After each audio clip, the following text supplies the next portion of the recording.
حرکت میکنم پیش وقت اگر که یکم ساعتی باید میگذاشتم حضیره نه کمتر یعنی 20 minut مثال پیشتر میگیرم برای کندن این فکر میکنم ده بعد نمیفهمیدم خیلی دال شیشه با اتوبوس و سوار میش نمیرفتیم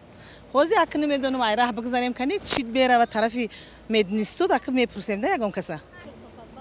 نه راهو محکم گفتن نمیدونم البته یک دو ساعتتان مینیموم در راه صرف می شود تا از یک جا به دیگر جا سفر کردن و خرید کردن فرق ندارد. Честно сказать, очень сложно. راستش رو گویم خیلی دشوار شد زیرا کودکم به مکتب 5 ایستگاه پیاده می رود. راهها محکم هستند و تاکسی پیدا کردن نمی تواند. سر وقت به مکتب نمی رسد. تعمیر راه کاری ما را مشکل کرده است. بهتر می شد که آن را پیش از آغاز درس شروع می کردند. حالا که مکتب سر شد برای آدمان ناراحتی پیش آورده است. خب کور میرم ای کور میبرم اینه پیاده میام با ماشین اومدن نمیتونم من یک ساعت ابدا من یک ساعت من در پروبکا میزگرانم با مجبورم به جای کار حاضر شوم بعد از صبح دیر میرسیم خریب اگر در هر روزه ما نیم ساعت راه باشید از یک ساعت یک نیم ساعت راه میرویم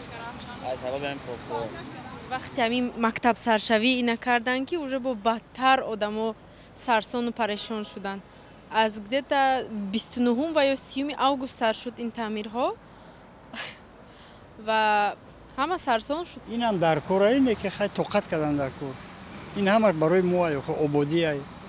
پگه می راه ساز میشه واسه راه وایرون باشه همه میگن راه وایرون ای راه ساز باشه خیلی امکانیت میتن که هم مردم ساز کنن نمی راه آسان است همش خوب است آباد شدن وطنمون چیه مود مشکل نبارد خرسندی با فیزیک که مود پویده دارم نه که یا چی خواهش داشتم یا خواهشن همون خوکایی را که رختگی انکو بردی روی میده همین خوک پول نی بالای انمی میره یا شمال شوا اصلا غاج انمیش ماده مقوله اگر همیدن بردیور میزدن خیلی بالاتر خوک نمیگذشت بهترین میشیده برای که میگذاریم یا لیباس موغاج میشه و یک چی میشه یونی پریاد نیست برای باگمانی ما شهرده و قدر نمیکنه همین قدر خوش